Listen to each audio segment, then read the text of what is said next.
Hey guys, good morning. Welcome back to our channel, The Ethan Squad. My name is Addie. So for today's video, ito, napapanahon talaga ito kasi pag-usapan natin ang mga bagay na bawal ilagay sa carry-on. Yes, tama yung narinig ninyo. May mga bagay talaga na bawal ilagay sa carry-on kung ikaw ay nagta-travel.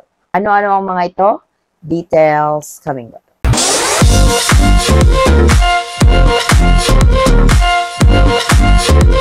So medyo naging controversial lately, lalong-lalo na doon sa mga nagbabiyahe patungong Pilipinas kasi ang dami nating nakikitang video online na ang daming binabawal pagdating sa Pilipinas, madaming kino-confiscate ng mga items na dala na pasalubong para sa kamag-anak dito sa Pilipinas na bawal na sa airport.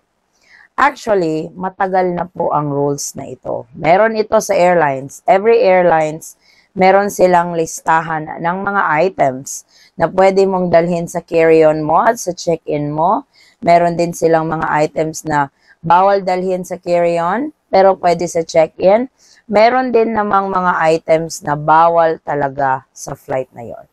So sa video ito, pag-usapan natin kasi ito napapanahon talaga. Ang daming cases nito lately dahil na din sa lack of knowledge ng ibang travelers na hindi nila alam na bawal pala pero nilagay pa rin sa carry-on.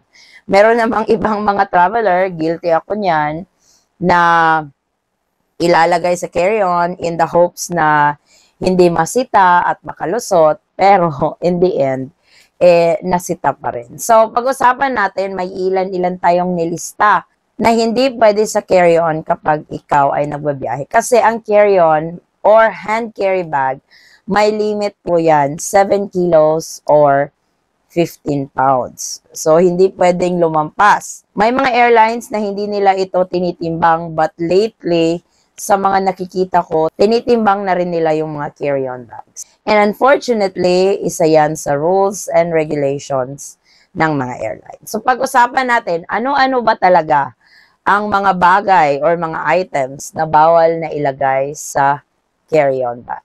Ang pinakauna, ito talaga madaming nagkakamali when it comes to liquid. Yung mga perfume, mga alcohol, ganyan. Bawal talaga sa carry-on kung lalampas ka sa allowed lang. Yung allowed na liquid sa carry-on is 3.4 ounce or 100 ml. Kapag lalampas doon, tatanggalin talaga nila yan sa carry-on. Ang dami kong nakikitang video na ina-upload ng mga content creator din at talagang nagagalit sila. But the problem is, hindi nila inalam yung allowed lang. Hindi naman bawal magdala ng liquid sa carry-on. Yun nga lang, may limit. 3.4 ounce or 100 ml. Kung maramihan yung liquid na dadalhin ninyo at more than 100 ml, ilagay nyo yun sa check-in bag ninyo, allowed naman po yun. Yung pangalawa is yung mga pointy objects like yung mga gunting, yung mga nail cutter, mga kutsilyo, bawal na bawal po yun sa carry-on. Pwede yun sa check-in pero dapat nakapack pa, hindi siya nailabas sa pack. So yung mga pointy objects, kino-confiscate talaga yun sa final security check. So kung meron kayong mga ganon, itapon na lang para hindi kayo ma-delay during final security check. Eto, karamihan talaga sa mga biyahero, nagdadala kasi pasalubong. Chocolates. Pwede namang magdala ng chocolates sa carry-on, pero dapat within the weight limit. Gaya ng nabanggit ko kanina, yung weight limit ng carry-on is 7 kilos or 15 pounds. Kung lalampas ka doon sa chocolates mo, hindi na talaga yun pwede. Babawasan mo para within the weight limit yung carry-on mo. Kung maramihan, ilagay sa check-in para hindi masayang yung tsokolate na dadalhin mo as pasalubong. So baka may magsabi na naman, ang daming arte ng Pilipinas, ultimo chocolates, hindi pwede. Pwede naman, basta within the weight limit ng carry-on. Kaya nagpapatupad ang isang airline na 7 kilos or 15 pounds lang ang carry-on. Kasi, imaginein mo naman, kung 30 kilos yan at ilalagay mo sa overhead bin, tingnan natin kung hindi ka ba magkanda kuba-kuba sa pag-alsa ng inyong bagahe. Kaya nga 7 kilos lang. Kaya nga may weight limit. It's for your own good din naman. So, tandaan, kung tsokolate, kung gusto nyo talagang i-hand carry yung tsokolate, pwede nyo ilagay, pero dapat hindi lalampas sa weight limit ng carry-on. Next, eto, may nagtatanong din sa atin, yung karne. Dati, pinapayagan yan, pero dahil doon sa mga ASF, yung sa mga sakit sa mga hayop, pinagbawal na talaga yan.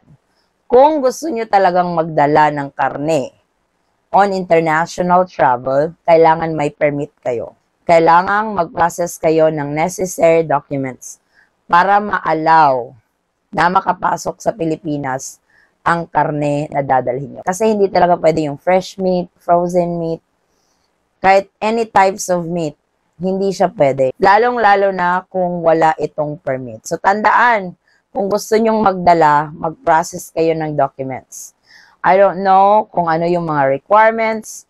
I don't know kung gaano katagal yung process. Pero, kung gustong-gusto nyo talaga magdala ng karne, mag-secure kayo ng permit. Next is sharp tools. So, may ilan-ilan din tayong kababayan na nagdadala nito. Yung mga screwdriver, mga ganyan.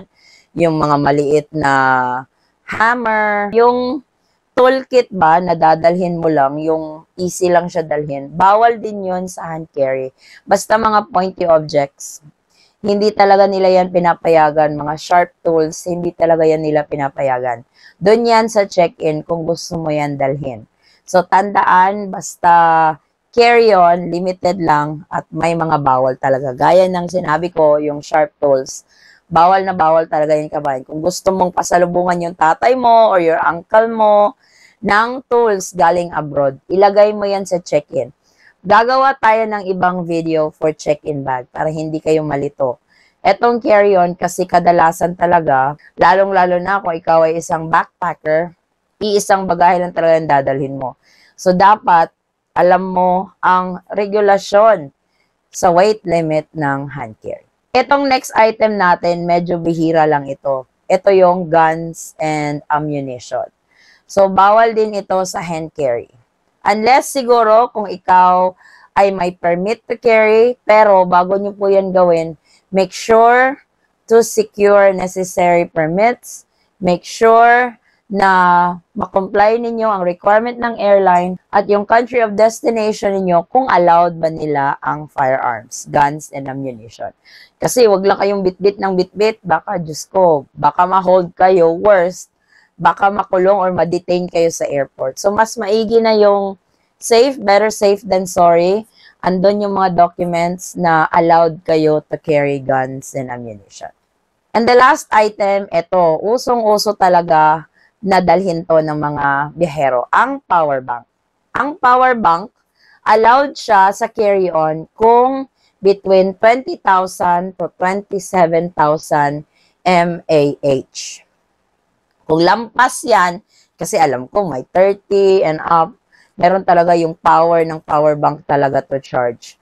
Kung lalampas sila sa 27,000 mAh, yun talaga ang regulation ng airline. Kasi ano yan may tendency na sasabog, kaya limitado lang din yung allowed nila sa carry-on. So, dapat kung magdadala ka ng power bank, between 20,000 to 27,000 mAh. Dapat hindi ka lalampas sa 27. Sa pagkakaalam ko, bawal din ito sa check-in bag. Kasi nga, may instances na sumasabog siya. It's good na ina-allow nila within the limit sa carry-on. Pero gaya ng sabi ko, dapat huwag kayong lumampas sa 27,000 mAh. 27,000 or less. Para hindi kayo ma-hold or hindi kayo ma-delay. Kasi kabayan, kapag may mga bawal kayong mga items na dinala, doon ka na nagkaka-delay, iinit na ang ulo mo, kasi dapat tapos ka na, dapat andun ka na sa gate mo, ganyan.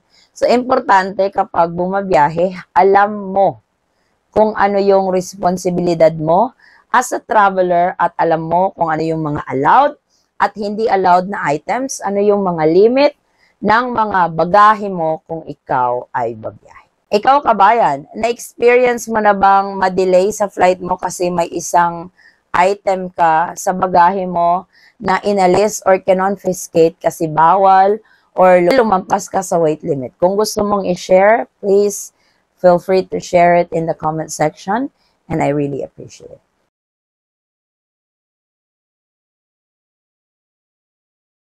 So this is our latest travel update. Maraming salamat po sa inyong patuloy na pagsubaybay, tiwala at suporta sa aming channel, The Eaton Squad. Kung kayo man po ay may mga katanungan, maaari lang pong mag-comment sa video ito at we will try our very best to answer your inquiries. Muli kabayan, ako'y nagpapasalamat at naway ang inyong biyaheng patungong Pilipinas or paalis man ay maging smooth, hassle-free at stress-free. Magkita-kita po tayo sa ating susunod na travel update. Stay safe, stay healthy, and God bless everyone.